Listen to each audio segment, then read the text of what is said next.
भैया, थोड़े और सफेद गुलाब डाल दो। मेरी बीवी को बहुत पसंद है।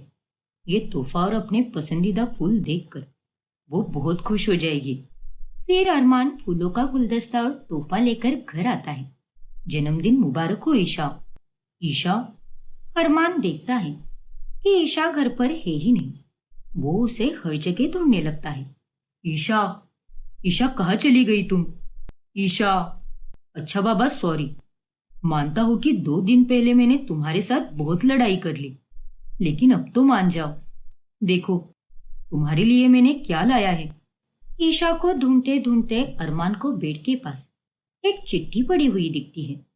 अरमान माजी, मैं आप दोनों को छोड़कर जा रही हूँ, वो भी अपनी मर्जी से। अब मुझे यहाँ पर नहीं रहना है। अलविदा। क्या? ये नहीं हो सकता। ईशा, ईशा कहाँ चली गई तुम हमें छोड़कर? ईशा। अरमान ईशा को कॉल करने जाता है, पर फिर वो देखता है कि उसका फोन घर पर ही पड़ा हुआ है। ये नहीं हो सकता। मुझे किसी भी हाल में ईशा को ढूंढना होगा। गली मोहल्ला हर जगह अरमान ईशा को ढूंढने लगता है, पर वो उसे कहीं भी नहीं मिलती। फिर अगली सुबह अरमान की माँ बरखा, जो 2 दिन पहले गांव गई थी, वो लौटकर आती है। क्या कहा? बहू कल शाम से गायब है? वो चिट्ठी छोड़कर गई है? हाँ माँ, मैंने अभी अभी मम्मी जी को भी बताया है। सोचा कि रात भर ढूंढने पर वो मुझे कहीं ना कहीं जरूर मिलेगी, लेकिन वो मुझे कहीं नहीं मिली माँ। हे भगवान, ये क्या हो गया? आखिर कहाँ चली गई बहू? उतने में वहां पर ईशा की माँ हेतल आती है। अरे ऐसे कैसे मेरी बेटी गायब हो गई? और अगर वो कल शाम से गायब है, तो तुमने मुझे अभी क्यों बताया? आखिर तुम रात भर क्या कर रहे थे? मम्मी जी, मैं रात भर ईशा को ही ढूंढ रहा था, लेकिन उसका कोई पता नहीं चला। पता नहीं क्या हुआ है उसे। वो तो बस एक चिट्ठी छोड़कर गई है। क्या? हेतल भी उस चिट्ठी को पढ़कर चौंक जाती है। मुझे तो विश्वास ही नहीं हो रहा कि मेरी बेटी ऐसे चिट्ठी लिखकर गायब हो सकती है। नहीं नहीं, जरूर इन सब में तुम्हारा ही हाथ है अरमान। क्या? नहीं मम्मी जी, ये आप कैसी बातें कर रही हो? मैं बिल्कुल सही कह रही हूँ। हर 2 दिन में तुम्हारे और मेरे बेटी के बीच में झगड़े हुआ करते थे। अरे तुम जैसे नालायक आदमी के साथ मैंने मेरी बेटी की शादी कराई, और यही मेरी सबसे बड़ी गलती है। हेतल बहन, जरा जबान संभाल कर बात करो। नालायक मेरा बेटा नहीं बल्कि आपकी बेटी है। अरे जब से वो इस घर में आई है, तब से हर रोज कलेश होता है। इसीलिए कह रही हूँ कि खोट आपकी बेटी में ही है। अरे चुप रहिए बरका बहन। आप दोनों माँ बेटे ने मिलकर मेरी बेटी को गायब किया है। मैं जानती हूँ कि आप दोनों मेरी बेटी के साथ कितनी बुरी तरह से पेश आते थे। सब बताया है उसने मुझे। ऐसा कुछ भी नहीं है। अरे आपकी बेटी तो हमें आपके बारे में भी बहुत कुछ बताया करती थी, कि आप भी उसके साथ कितना बुरा व्यवहार करती हो। याद है ना? 2 महीने पहले जब वो आपके पास आई थी, तब आपने उसके साथ कितना झगड़ा किया था। अपनी बहू की तरफदारी करके अपनी बेटी को परेशान करती थी आप।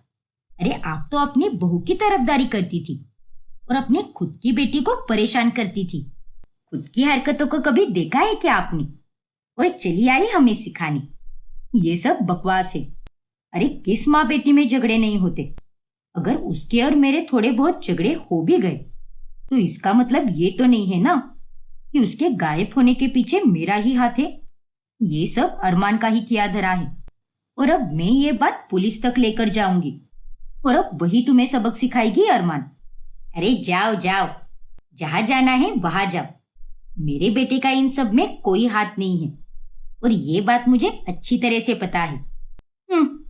वो तो आने वाला वक्त ही बताएगा। फिर हेतल पुलिस स्टेशन जाकर कंप्लेन दर्ज कराती है, और अब पुलिस अरमान के घर आ जाती है। इंस्पेक्टर साहब, मैं मानता हूँ कि मेरे और ईशा के बीच में बहुत झगड़े होते थे, लेकिन उसमें गलती हमेशा ईशा की ही होती थी।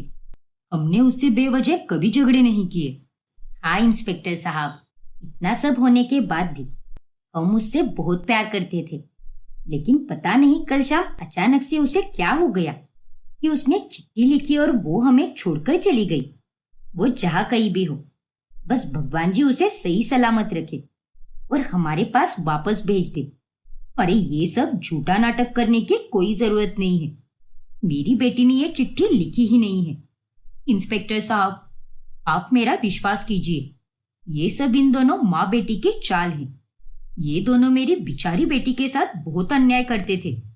इतल बहन, आप अपनी हद में रहिए। हम भी परेशान हैं बहू के जाने से, और सुबह से आप हम पर इल्जाम पे इल्जाम लगाए जा रही हो। और अगर ऐसा ही है तो आपका भी तो हाथ हो सकता है ना इन सब में। आपकी भी अपनी बेटी के साथ महीने के 15 दिन जमती थी, तो बाकी के 15 दिन माँ बेटी बिल्कुल बात नहीं करते थे। देखिए, आप दोनों शांत हो जाइए। ये आपस में लड़ झगड़ कर कुछ नहीं मिलने वाला। शक की निगाहें सभी पर है। हमारी टीम ईशा को ढूंढने में पूरी जी जान लगा देगी, लेकिन तब तक आप में से कोई भी ये शहर छोड़कर नहीं जाएगा। ठीक है इंस्पेक्टर साहब? और हाँ, अगर आप में से किसी को कुछ भी पता चले तो सबसे पहले हमें बताना। जी इंस्पेक्टर साहब, हमें कुछ भी पता चले तो हम आपको जरूर बताएंगे। इंस्पेक्टर अब मोहल्ले वालों से भी पूछताछ करते हैं, और अरमान का पड़ोसी नीरज, जो अकेला ही रहता है, वो उन्हें कुछ बताता है। हाँ सर, हर 2 दिन में उन लोगों के आपस में बहुत झगड़े हुआ करते थे। और तो और अब पिछले हफ्ते की ही बात है, आंटी जी ने ईशा के साथ बहुत बड़ा झगड़ा किया और उसे रात भर घर के बाहर ही रखा, जिस कारण ईशा की तबीयत भी बहुत खराब हो गई थी। और अब तो मुझे ऐसा लग रहा है कि इन लोगों से परेशान होकर ही वो कहीं और चली गई है। ठीक है नीरज, हमें ये जानकारी देने के लिए बहुत धन्यवाद। कोई बात नहीं सर। वही दूसरी तरफ घर पर, अभी तो मैं अपने घर जा रही हूँ, लेकिन जाते जाते इतना जरूर कहूंगी कि चाहे कुछ भी हो जाए, मैं अपनी बेटी को ढूंढ के ही निकालूंगी। और अगर तुमने वाकई में कुछ किया है तो अपना गुनाह अभी कबूल कर लो, वरना आगे जाकर तुम्हें यह सब बहुत महंगा पड़ेगा। अरे क्या अब भी मम्मी जी, मैं निर्दोष हूँ। मैंने सच में कुछ भी नहीं किया है। आखिर आप मेरा यकीन क्यों नहीं कर रही हो? अरे जाने दे बेटा, इनसे ये सब कहकर कोई फायदा नहीं है। चलिए हेतल बहन, निकलिए यहाँ से। आप भी यहाँ पर है और हम भी यहीं पर है। देखते हैं कि कौन सही है और कौन गलत है। फिर हेतल वहां से चली जाती है। देख अरमान बेटा, तू दुनिया वालों के सामने झूठ तो बोल सकता है, लेकिन मेरे सामने हमेशा सच ही बोलता है। बता बेटा, कहीं सच में ईशा के गायब होने के पीछे तेरा हाथ तो नहीं? अरे क्या माँ, अब भी पक गया हूं मैं। जो आ रहा है वही सवाल पूछ रहा है। ईशा से मेरे बहुत झगड़े होते थे, लेकिन हर बार मैं ही उसके पास जाता था बात करने, और मैं उससे बहुत प्यार करता हूँ माँ, तो फिर मैं भला ऐसा क्यों करूंगा? ठीक है, अगर ऐसी बात है तो खा मेरे सर की कसम कि तूने कुछ भी नहीं किया है। ओफो माँ, आप मुझे और परेशान कर रही हो। मैं पहले से ही बहुत दुखी हूँ। मेरी हालत को तो समझो और मुझे कुछ देर के लिए अकेला छोड़ दो। लेकिन अरमान, अरमान, इतना कहकर अरमान अपने कमरे में चला जाता है। आज जीवन में पहली बार इसने मेरे सर की कसम नहीं खाई है। इसका क्या मतलब हो सकता है? मेरा जी बड़ा घबरा रहा है। हे भगवान, अरमान गुस्से में कुछ भी कर बैठता है। सब कुछ सही हो, मेरा बेटा इसमें कहीं फंसना नहीं चाहिए। मैं आपसे हाथ जोड़कर विनती करती हूँ। फिर मोहल्ले में जाने के बाद औरतें अब बरखा को ताने देने लगती है। देख लिया ना अपनी बहू के साथ बदसलूकी करने का नतीजा। अरे तुम लोगों से परेशान होकर ही भाग गई है वो, और नहीं तो क्या। देख बरखा, अगर तू थोड़ा समझ कर लेती अपनी बहू को तो शायद वो भी तुझे समझ कर लेती, लेकिन नहीं, तूने उसके साथ बहुत गलत किया है और ये सब तेरे कारण ही हुआ है। क्या? अरे बकवास बंद करो अपनी। अरे हम कोई बकवास नहीं कर रहे, जो हकीकत है वही बता रहे हैं।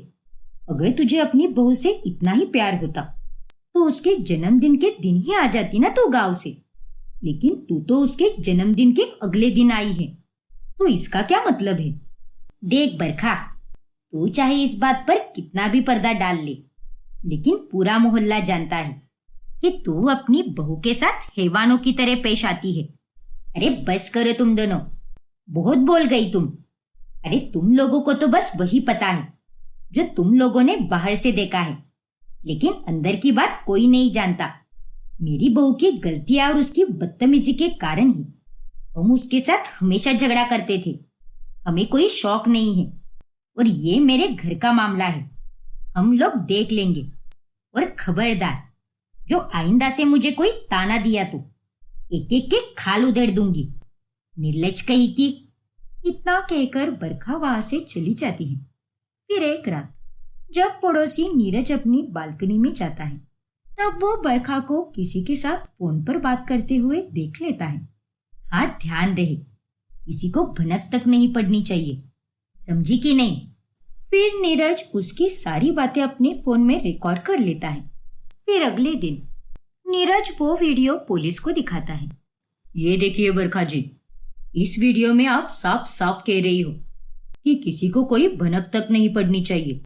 कैसी भनक? बताइए। कहीं आपने ही अपनी बहू को गायब तो नहीं कर दिया? अरे नहीं इंस्पेक्टर साहब, ये सरासर झूठ है। इस बेवकूफ नीरज के साथ साथ आप लोगों को भी बहुत बड़ी गलतफहमी हुई है।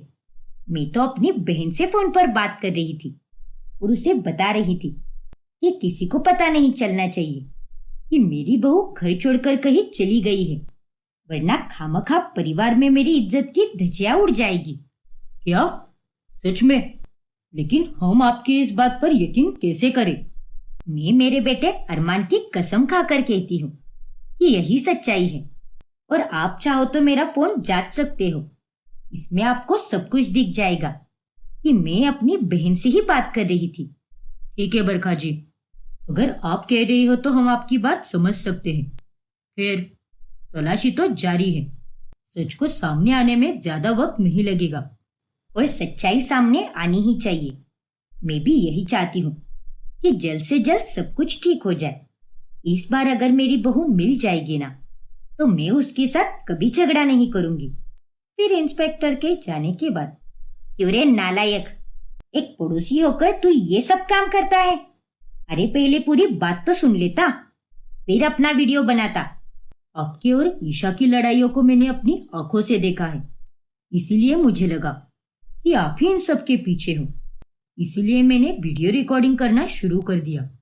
अरे बेवकूफ आदमी, आइंदा से जो भी करना हो तो जरा सोच समझ कर करना, वरना मुझसे बुरा और कोई नहीं होगा।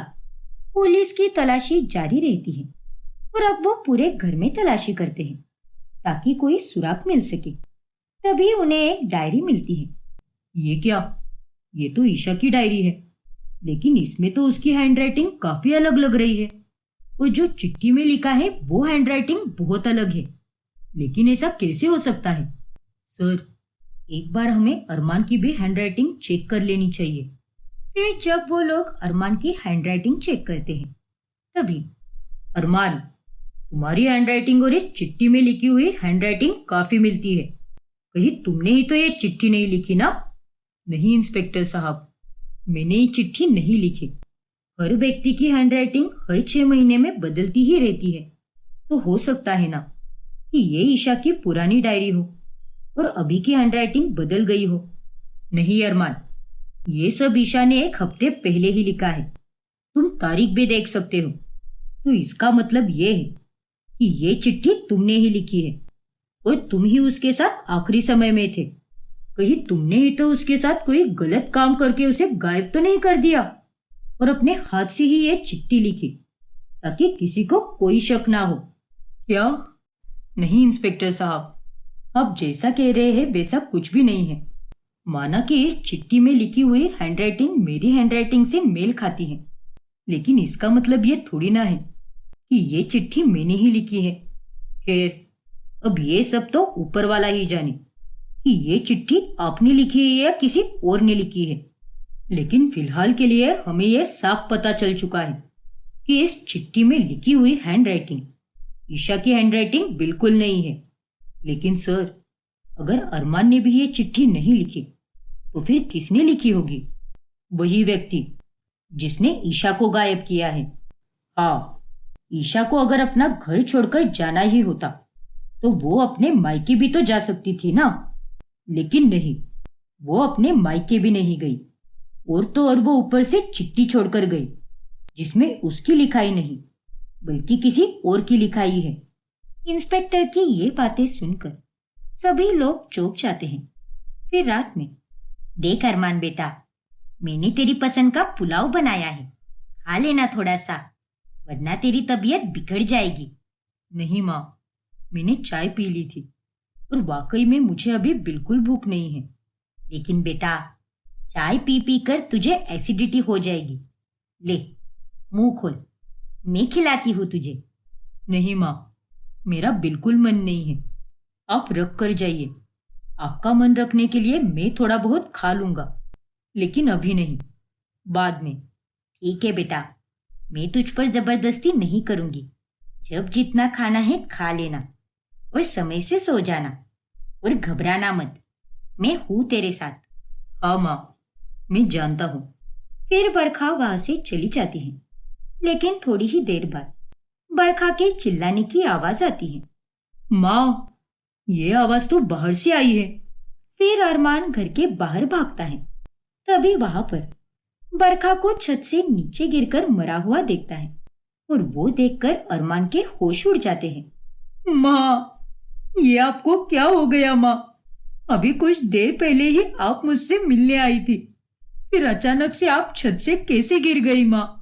पुलिस की टीम आकर जांच पड़ताल शुरू करती है और फिर अगले दिन, देखो अरमान, पोस्टमार्टम रिपोर्ट के अनुसार बरखा जी की मृत्यु एक हादसा ही है। कोई ऐसा ठोस सुराग नहीं मिला है। हो सकता है कि वो किसी काम से छत पर गई हो और उनका पैर फिसल गया हो। हाँ इंस्पेक्टर साहब, माँ की रोज की आदत थी, वो हर रात खाना खाकर छत पर कुछ देर टहलने जाया करती थी, और कल रात भी वो मुझसे बात करके छत पर गई होगी, जिसके बाद गलती से उनका पैर फिसल गया होगा। और फिर अपने आप को संभालो अरमान। कैसे संभालो इंस्पेक्टर साहब? पहले ईशा गायब हो गई और उसके बाद माँ भी मुझे छोड़कर इस दुनिया से चली गई, और अब मेरा इस दुनिया में कोई नहीं रहा। एक पल में सब खत्म हो गया। देखो अरमान, आपको जो नुकसान हुआ है उसकी भरपाई तो हम हरगिज नहीं कर सकेंगे, लेकिन हाँ, ईशा की तलाश अब भी जारी है और उम्मीद है कि वो जल्द मिल जाएगी। तुम बस अपनी उम्मीद मत हारना। ठीक है इंस्पेक्टर साहब।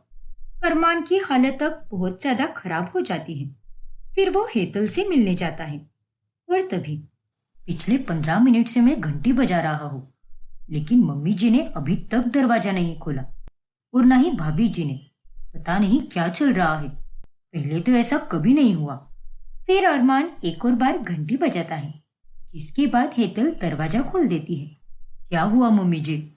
पिछले 15 मिनटों से मैं घंटी बजाए जा रहा हूँ और आपने अब जाकर दरवाजा खोला है। सब ठीक तो है ना? और भैया भाभी, वो दोनों कहाँ पर है? वो दोनों दरअसल बाहर गए हैं, थोड़ी देर में आते ही होंगे। मैं सोई हुई थी, इसीलिए दरवाजे की घंटी सुनाई नहीं दी।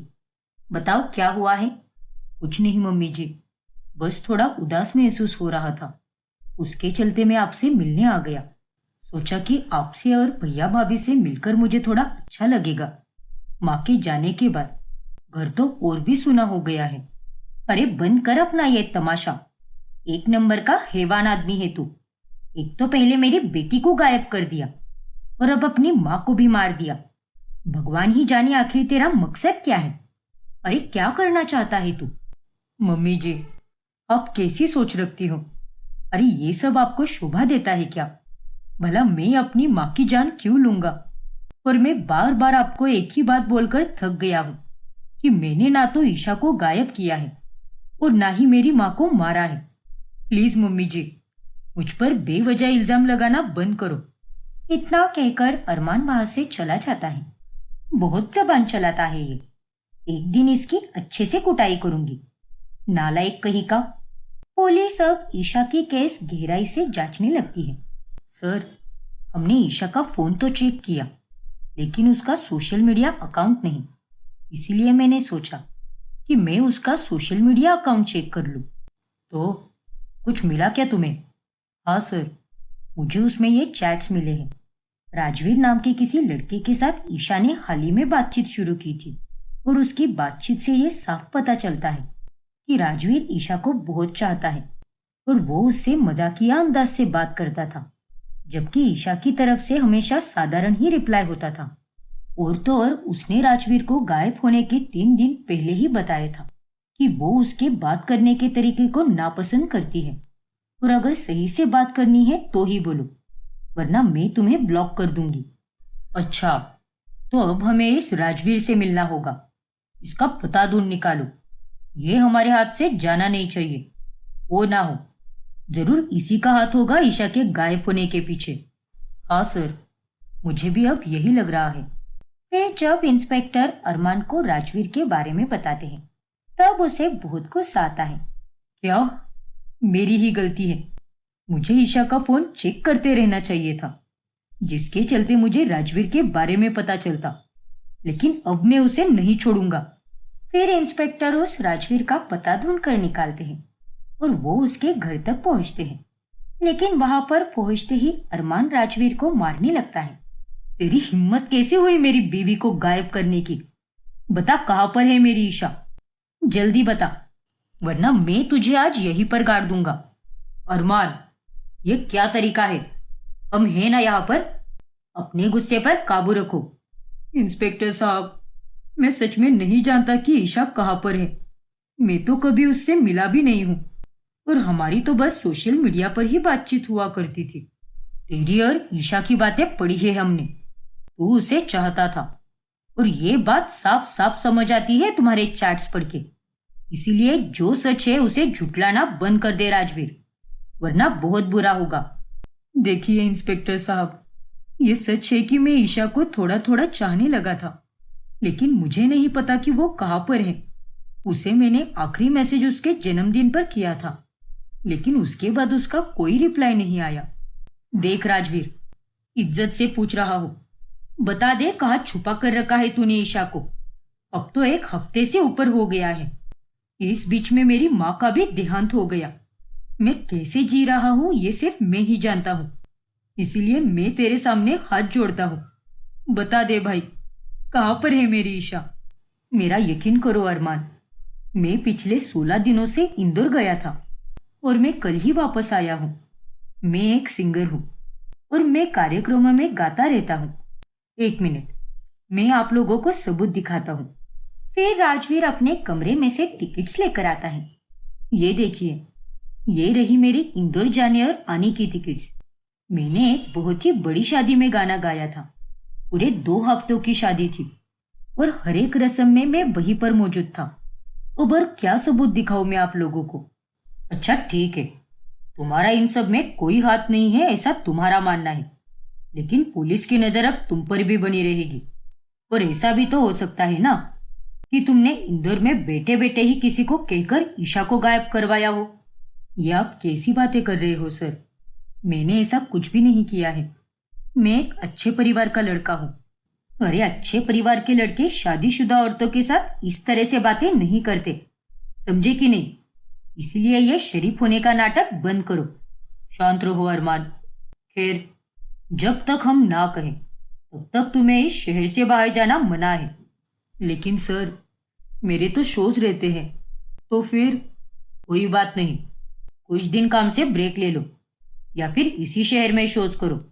लेकिन जब तक ईशा नहीं मिल जाती तब तक तुम कहीं नहीं जाओगे, क्योंकि बाकी लोगों से ज्यादा अब हमें तुम पर शक है।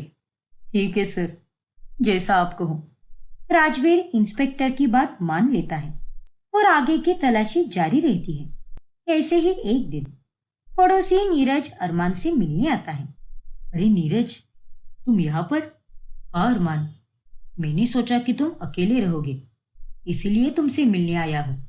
अच्छा किया जो तुम चले आए। फिर अरमान और नीरज साथ बैठकर चाय पीते हैं। पिछले कुछ दिनों में जो कुछ भी हुआ है उससे पूरे मोहल्ले में सूनापन छा चुका है और खास करके मेरे घर पर। मैं अकेला ही रहता हूँ और आंटी और ईशा भाभी के होने से मुझे किसी चीज की कमी ही महसूस नहीं होती थी। अगर कुछ अच्छा बना तो आंटी जी या भाभी आकर मुझे दिया करती थी। मुझे उनके साथ परिवार जैसा ही लगता था। लेकिन अब मुझे ऐसा लग रहा है जैसे कि मेरा परिवार ही खत्म हो गया है। मैं समझ सकता हूँ नीरज, लेकिन तुम चिंता मत करो अरमान। ईशा भाभी एक ना एक दिन वापस जरूर आएगी। पुलिस उन्हें ढूंढ ही निकालेगी, देखना तुम। हाँ भाई, अब यही उम्मीद है। अरमान, जो इतने दिनों से ऑफिस नहीं जा रहा था, अब वो वापस ऑफिस जाने लगता है। और ऑफिस में उसकी सहेली चाहत उसे इतने दिनों बाद देखकर बहुत खुश हो जाती है। अरमान, तुम ठीक तो हो ना अभी? हाँ चाहत, तुमसे इतने दिनों बाद मिलकर मुझे बहुत अच्छा लग रहा है। अरे मैं गाँव गई थी, 2 दिन पहले ही आई हूँ। और तब जाकर पता चला कि भाभी लापता है और साथ ही आंटी जी का भी देहांत हो गया है। मैंने प्रार्थना की है अरमान, जल्द ही सब कुछ ठीक हो जाएगा। शुक्रिया चाहत। चलो, आज ऑफिस के बाद हम दोनों तुम्हारे पसंदीदा कैफे में जाएंगे। वहां पे जाके तुम्हें भी बहुत अच्छा लगेगा। ठीक है चाहत, हम जरूर चलेंगे। फिर चाहत और अरमान दोनों ऑफिस के बाद कैफे चले जाते हैं और अरमान अब थोड़ा बेहतर महसूस करने लगता है। लेकिन उतने में वहां से गुजर रही हेतल अरमान और चाहत को साथ देखकर बहुत गुस्सा होती है। इसकी तो ऐसी की तैसी, अब इसकी अकल मैं ठिकाने लाती हूँ। फिर हेतल कैफे में जाकर अरमान को एक जोरदार थप्पड़ लगाती है। ये क्या है मम्मी जी, आपने मुझे क्यों मारा? क्यों बार बार मुझ पर आप इतनी खुन्नस निकालती हो? अरे बेशरम आदमी, यहाँ पर मेरी बेटी लापता है, तेरी माँ मर चुकी है, और तू तू यहाँ कैफे में इस लड़की के साथ गुलछर्रे उड़ा रहा है। छी, इतना घटिया इंसान है तू। अरे नहीं आंटी जी, आपको कोई गलतफहमी हुई है। अरमान तो मेरे भाई जैसा है। अरे चुप हो जा तू। मुझे तो लगता है कि इस लड़की के चक्कर में पड़कर ही तूने मेरी बेटी को गायब किया है, ताकि ये तेरी जिंदगी में आ सके। अरे ये घटिया काम करते हुए तुझे शर्म नहीं आई क्या? बकवास बंद कीजिए मम्मी जी। मेरे और चाहत का रिश्ता एक भाई बहन के जैसा है, इसलिए आप मुझ पर कोई भी लांछन मत लगाइए। अरे सच्चाई को कब तक छुपाओगे? एक ना एक दिन तो सबके सामने आकर ही रहेगी। तो फिर आने दो, मैं भी उसी दिन का इंतजार कर रहा हूँ। फिर हेतल वहां से चली जाती है, लेकिन उसका पर्स वही गिर जाता है। अरे अरमान, तुम्हारी सास का पर्स तो यहीं पर छूट गया। जाओ, जाकर उन्हें ये पर्स लौटा दो। रहने दो चाहत, मुझे तो अब मम्मी जी की शक्ल भी नहीं देखनी। बस बहुत हो गया उनका। मैं जानती हूँ अरमान कि तुम बहुत गुस्सा हो, लेकिन हो सकता है ना कि इस पर्स में आंटी जी का कोई जरूरी सामान हो, इसीलिए प्लीज जाकर उन्हें ये लौटा दो। इस तरह से चाहत के कहने पर अरमान हेतल के घर उसको पर्स लौटाने जाता है, लेकिन तभी वो खिड़की से देखता है कि हेतल एक बड़े से बैग को कमरे में रख रही है। इतना बड़ा बैग, लेकिन इसमें क्या हो सकता है? और मम्मी जी इसे ऐसे छुपा क्यों रही है? अरमान घर की घंटी बजाता है और हेतल इस बार भी देर से दरवाजा खोलती है। मम्मी जी, आपने पिछली बार भी 15 मिनट के बाद दरवाजा खोला था और आज भी पूरे 10 मिनट लगाए, जबकि मैंने खिड़की से आपको कोई भारी भरकम बैग कमरे में लेकर जाते हुए देखा। आखिर क्या है उस बैग में जो आपको उसे कमरे में रखने के लिए पूरे 10 मिनट लग गए? वो हेतल के अब पसीने छूटने लगते हैं। अरे तुम्हें उससे क्या मतलब है? ये मेरा घर है, उसमें मैं कुछ भी कहीं भी रखूं और कितनी भी देर लूं रखने में। उस बैग में मेरा पुराना सामान रखा हुआ है। वैसे तुम यहाँ पर अपना मुंह उठाकर वापस क्यों चले आए हो? मैं आपको आपकी ये पर्स लौटाने आया हूँ। ये लीजिए। मेरी पर्स तुम्हारे पास कैसे आई? आप जब कैफे में आई थी तब वहां पर तमाशा करते करते अपना पर्स भूल गई, इसीलिए गुस्से को अपनी जगह पर रखकर मैं आपको ये पर्स लौटाने चला आया। अच्छा अच्छा ठीक है, मेरी पर्स खोलकर तुमने कहीं देखा तो नहीं ना?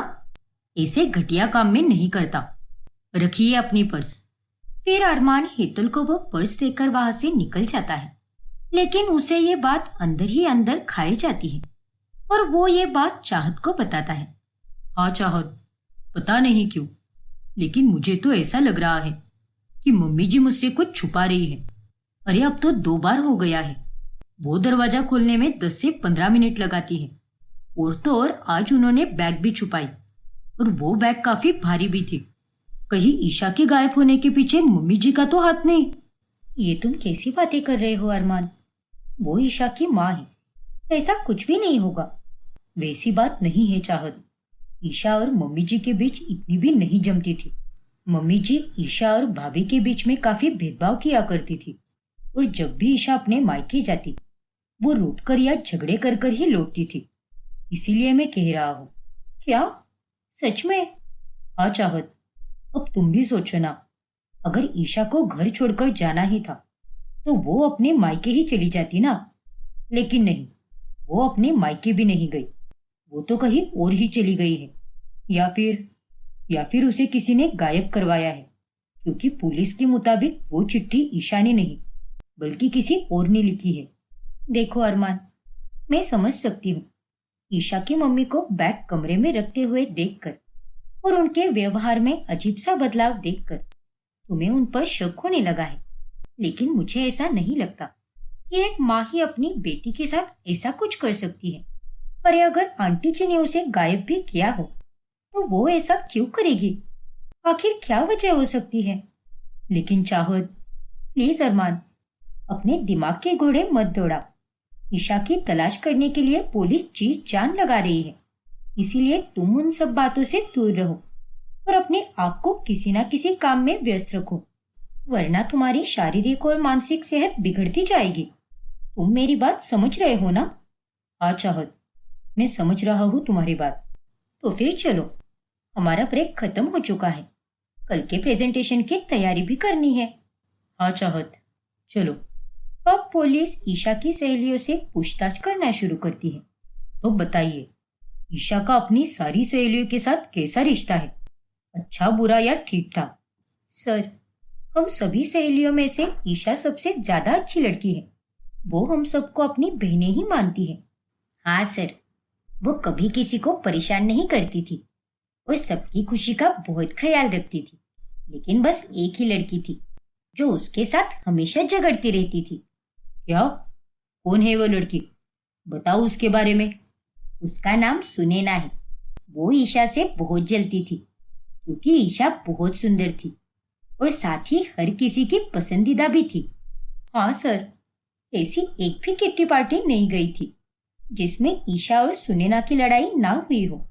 अभी हाल ही में कुछ दिनों पहले जब हम सब मिले थे, तब भी उन दोनों के बीच खूब लड़ाई हुई थी। लेकिन हर लड़ाई में गलती सिर्फ सुनैना की ही होती थी। हर बार उसे ईशा की किसी न किसी बात से जलन होती थी और वो जलन गुस्से में निकल आती। बहुत बुरी लड़की है वो। क्या? लेकिन पिछली बार जब उन दोनों की लड़ाई हुई तो वो किस विषय पर हुई थी? क्या तुम दोनों मुझे वो विस्तार में बता सकती हो? हाँ सर, क्यों नहीं।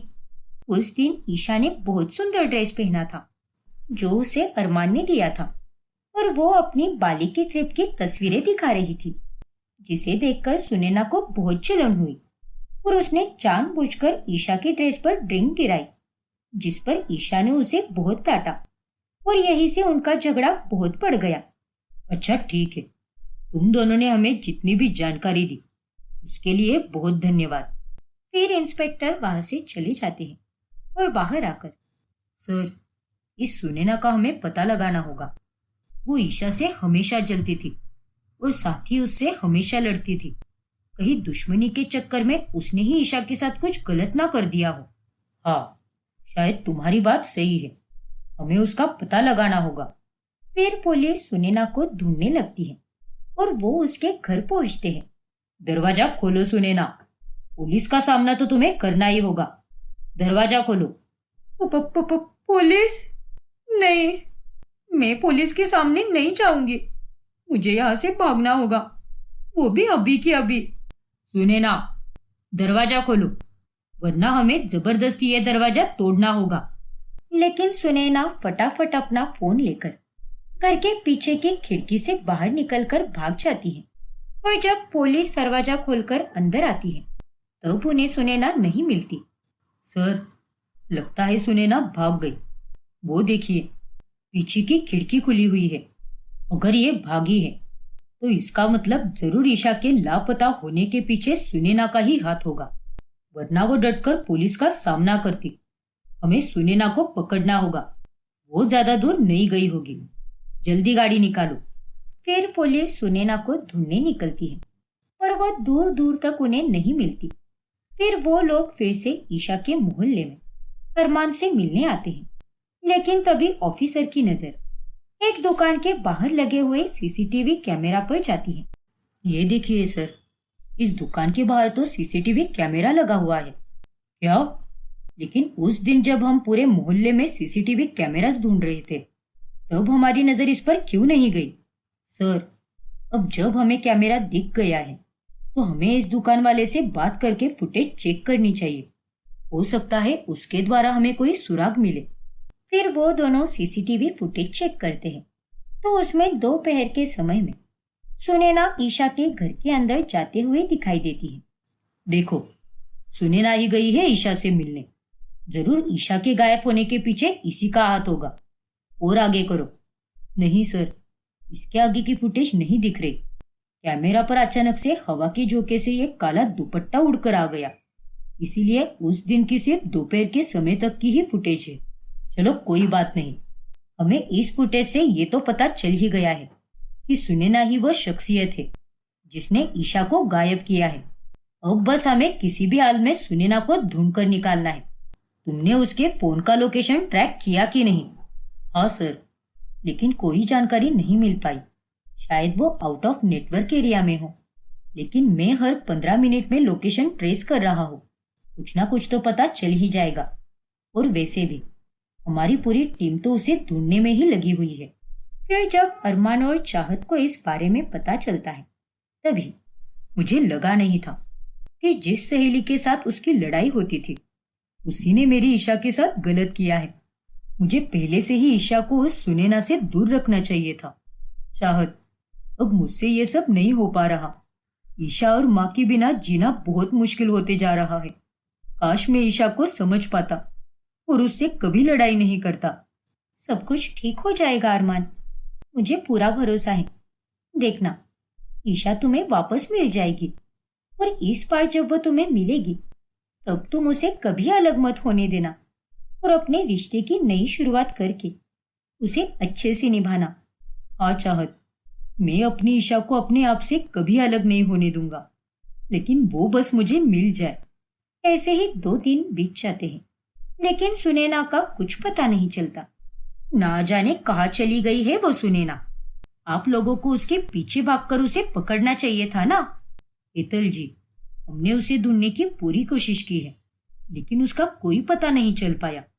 अरे, उसका कोई परिवार वाला नहीं है क्या?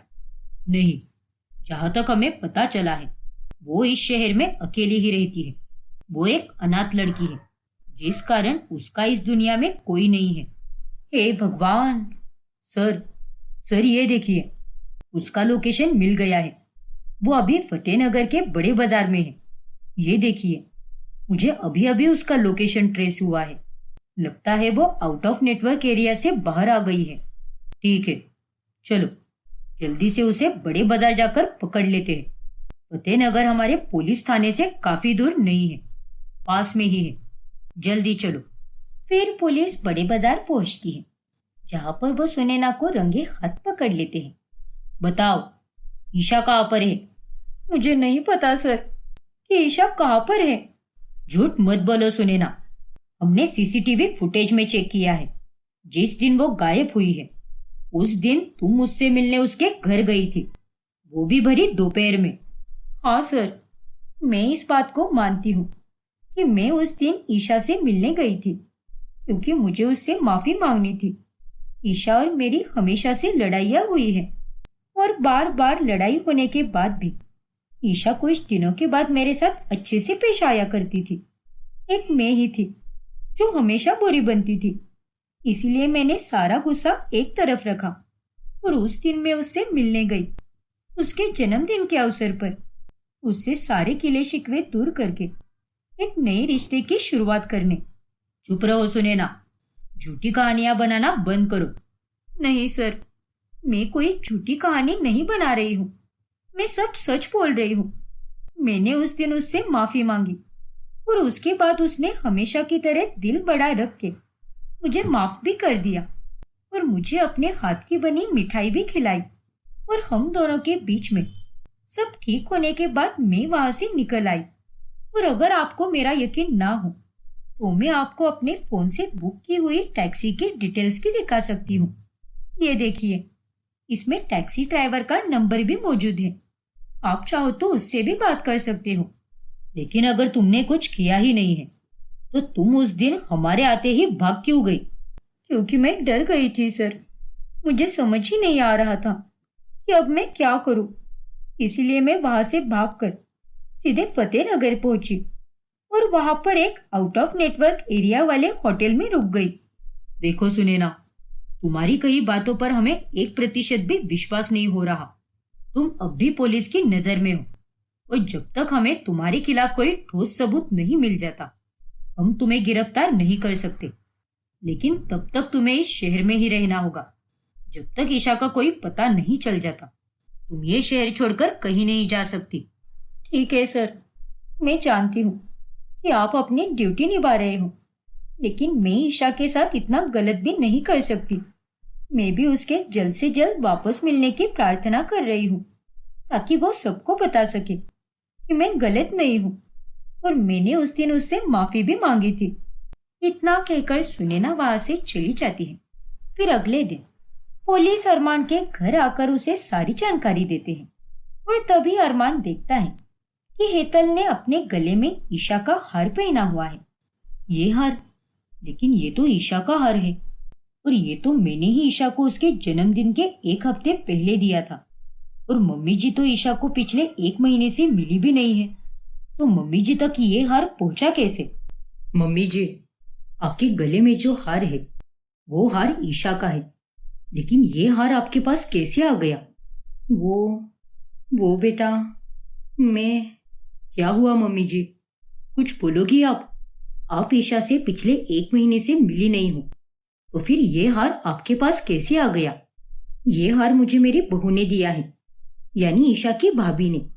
वो जब कुछ दिनों पहले ही ईशा से मिलने गई थी, उसके जन्मदिन के कुछ 2 से 3 दिन पहले, तभी ईशा ने उसे यह हार दे दिया और कहा कि ये हार मम्मी को देना। क्या? हाँ बेटा, अब मैं निकलती हूँ, मुझे देर हो रही है। फिर हेतल फटाफट वहां से निकल जाती है।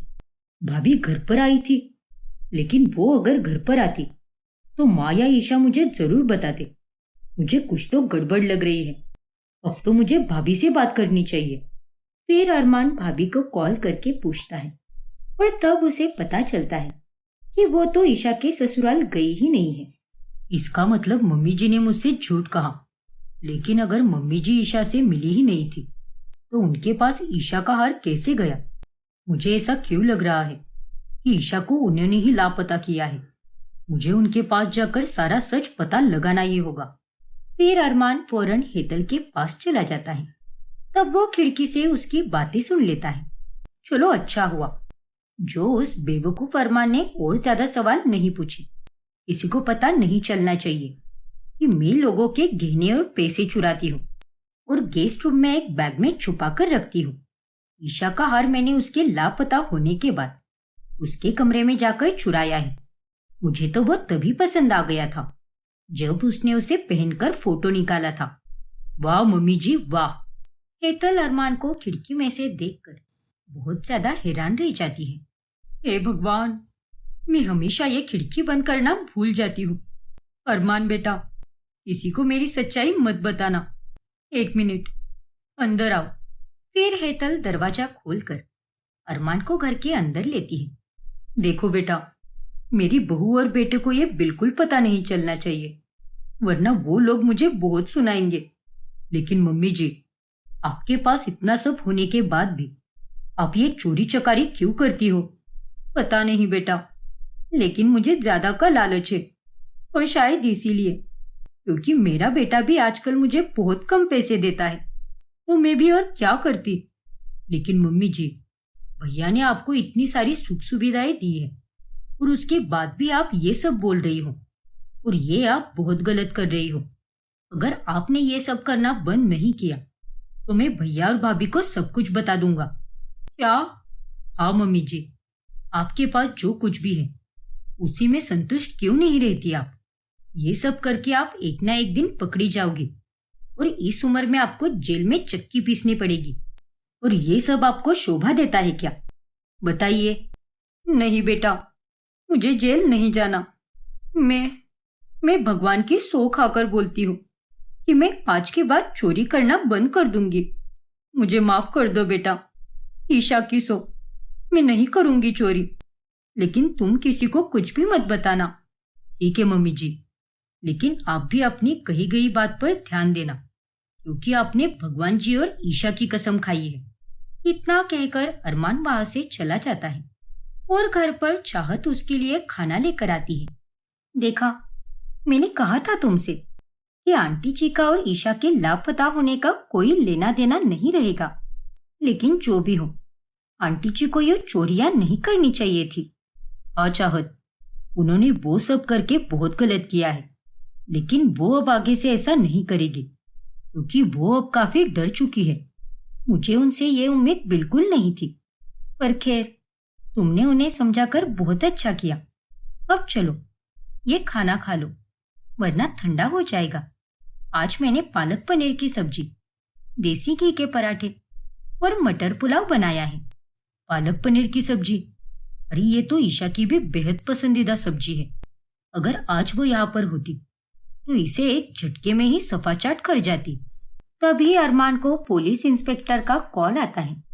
हाँ इंस्पेक्टर साहब, बोलिए ना, क्या हुआ? ईशा की कोई खबर मिली क्या? हाँ अरमान, हमें ईशा मिल गई है। वो थोड़ी बहुत घायल अवस्था में थी और उसे अभी अस्पताल में रखा गया है। क्या? ईशा मिल गई? लेकिन उसे ज्यादा चोट तो नहीं आई है ना? वो ठीक तो हो जाएगी ना इंस्पेक्टर साहब?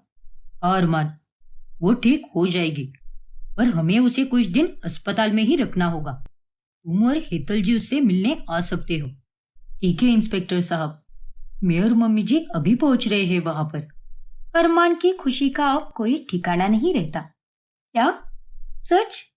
हाँ चाहत, ईशा मिल चुकी है। अरे वाह, ये तो बहुत ही खुशी की बात है। हम सबकी प्रार्थनाएं सफल हो गई। अब जल्दी से जाओ अपनी ईशा के पास, वो भी तुम्हारा इंतजार कर रही होगी। फिर अरमान और हेतल फौरन अस्पताल पहुंचते हैं और ईशा को देखकर अरमान की जान में जान आ जाती है। मेरी ईशा, मैं अब भी यकीन नहीं कर पा रहा कि तुम हम सबको वापस मिल चुकी हो। हाँ बेटा, बरखा बहन हमेशा तुम दोनों के साथ है और उन्होंने ही तुम्हें ईशा से वापस मिलवाया है।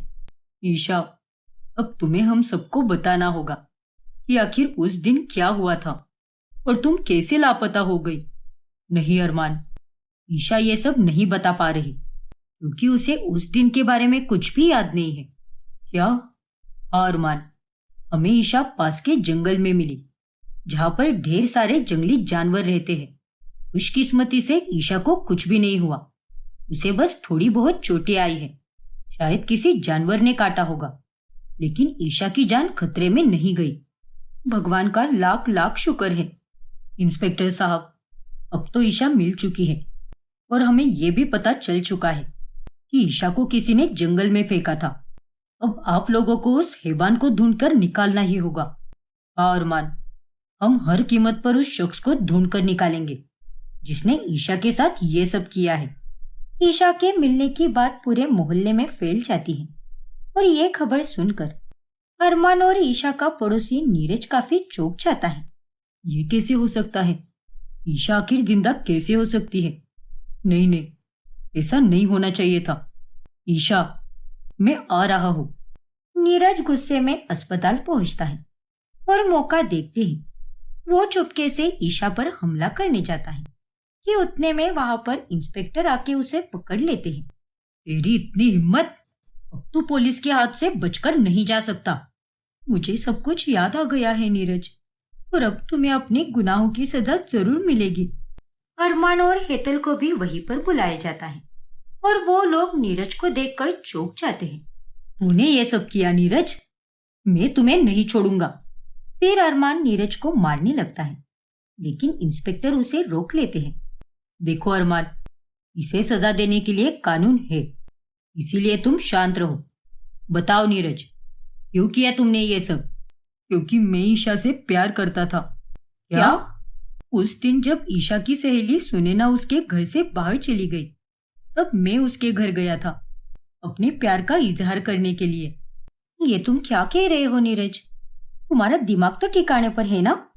हाँ ईशा, मेरा दिमाग एकदम ठिकाने पर है और मैं तुमसे बहुत प्यार करता हूँ और अब हम दोनों साथ मिलकर भागेंगे। इसीलिए कह रहा हूँ कि तुम भी मेरे साथ चलो। हम हमारी एक नई दुनिया बसाएंगे। क्या? देखो ईशा, मैं जानता हूँ कि तुम्हारे अपनी पति, सास और माँ से बिल्कुल नहीं जमती। कोई तुम्हें समझकर नहीं लेता, लेकिन मैं लूंगा। मैं तुम्हें रानी की तरह रखूंगा, किसी चीज की कमी खलने नहीं दूंगा। बस मेरा हाथ थाम लो ईशा। अरे तुमने अपनी शक्ल देखी है क्या आईने में? मेरा पति, मेरी सास और मेरी माँ तीनों भी बहुत अच्छे हैं और मैं यहाँ पर बहुत खुश भी हूँ। इसीलिए मैं तुम्हारे साथ कहीं भी नहीं आने वाली। और दफा हो जाओ यहाँ से। आइंदा से इस तरह से बात करने की कोशिश भी मत करना। चलो निकलो। क्यों झूठ बोल रही हो ईशा? मैं जानता हूँ। अरे तुम्हें भी कोई साथी चाहिए जो तुम्हें समझ कर ले। आखिर इतने बुरे लोगों के साथ तुम क्यों रह रही हो? चलो ना, भाग चलते हैं। प्लीज ईशा, मेरी बात को समझो। चुप रहो नीरज। इतना बोलकर ईशा नीरज को एक जोरदार थप्पड़ लगाती है। तुम्हारी इतनी हिम्मत? हाँ है हिम्मत। अरे नालायक आदमी, मैंने कहा ना तुझे एक बार, तुझ जैसे लंगूर के साथ कोई क्यों चाहेगा? मैं अपने पति के साथ बहुत खुश हूँ, इसीलिए चला जा यहाँ से, वरना बहुत बुरा होगा। अरे बुरा तो अब होगा। अगर तुम मेरी नहीं हो सकती तो किसी और की भी नहीं हो सकती। अब तुम्हारा खेल खत्म। फिर नीरज फूलों का वास उठाकर ईशा के सर पर मारता है और उसे घर के पीछे की खिड़की से अपने साथ लेकर जाता है और वो उसे जंगल में फेंक देता है। ये जंगल तो खूंखार जानवरों से घिरा हुआ है, इसीलिए तुम तो अब यहीं पर मरो। उसी लायक हो तुम। और इस तरह से मैंने ईशा को मरने के लिए छोड़ दिया। और फिर एक रात जब मैंने बरखा आंटी को बात करते हुए सुना, तब मैंने उनकी जानबूझकर वीडियो रिकॉर्ड कर ली ताकि पुलिस का शक उन पर चला जाए, जबकि मुझे पता था कि वो अपने किसी रिश्तेदार से बात कर रही है। लेकिन मेरी वो चाल भी नाकामयाब रही, क्योंकि बरखा आंटी ने आप लोगों को बता दिया कि वो किसी अपने रिश्तेदार से बात कर रही थी। लेकिन उस रात आज जो कुछ भी हुआ अच्छा नहीं हुआ। नीरज ने मुझ पर शक किया और मेरा वीडियो रिकॉर्ड कर लिया। खैर, उसने जो भी किया हो, आखिर चिंता के चलते ही किया, ताकि ईशा के लापता होने के बारे में कुछ पता चल पाए। ये सब्जी उसे बहुत पसंद है, अभी उसे देकर आती हूँ। बेचारा अकेला ही रहता है। फिर जब बरखा उसे सब्जी देने जाती है तो वो बाहर से देखती है कि नीरज ईशा की तस्वीर को देखकर अकेले में कोई बात कर रहा है। ये तुमने अच्छा नहीं किया ईशा। काश तुम मेरी बात मान लेती और मेरे साथ भागने के लिए राजी हो जाती। मेरे प्यार को ठुकरा कर तुमने अच्छा नहीं किया, इसीलिए मैंने तुम्हें जंगल में मरने के लिए छोड़ दिया और मैंने ही वो चिट्ठी लिखी ताकि किसी को कोई शक ना हो और सबको ये लगे कि तुम अपनी मर्जी से एक घर छोड़कर गई हो। नीरज की ये बातें सुनकर बरखा के हाथ से सब्जी की कटोरी गिर जाती है और नीरज अब बरखा को देखकर चौंक जाता है। अरे सत्यानाश हो तेरा मूर्ख लड़के, तूने मेरी बहू के साथ ये सब किया। मैं तो अब तेरा पर्दाफाश करके ही रहूंगी, तू नहीं बच पाएगा। नहीं आंटी, प्लीज ऐसा मत कीजिए, वरना मैं बुरी तरह फंस जाऊंगा। अरे तूने मेरी बहू की जान ली है और मैं तुझे इतनी आसानी से छोड़ दूंगी? रुक तू, तुझे तो मैं अभी बताती हूँ। नीरज घबराकर भागने लगता है और वो एक छत से दूसरी छत की ओर जाने की सोचता है, लेकिन उसके पीछे पीछे भागते हुए बरखा कहीं गिर जाती है और वो वहीं पर बेहोश हो जाती है। मुझे तो अब इस बुढ़िया को भी मारना होगा, तब जाकर ही मेरा राज छिपा रहेगा, वरना अगर ये जिंदा रही तो मुझे उम्र कैद की सजा मिलेगी। बरखा के बेहोश होने का फायदा उठाकर नीरज उसे छत से नीचे फेंक देता है, जिसके बाद सबको ये लगता है कि बरखा गलती से ही गिरी है। कितना गिरा हुआ आदमी निकला तू। अरे तुझे हमने अपने परिवार का सदस्य समझा और तू तो हमेशा ईशा को भाभी कहकर पुकारता था, फिर भी तूने उसके साथ ये सब किया। लेकिन अब न्याय होगा और तुम अब नहीं बचोगे नीरज। फिर नीरज को फांसी की सजा दी जाती है और ईशा अरमान के साथ खुशी से रहने लगती है।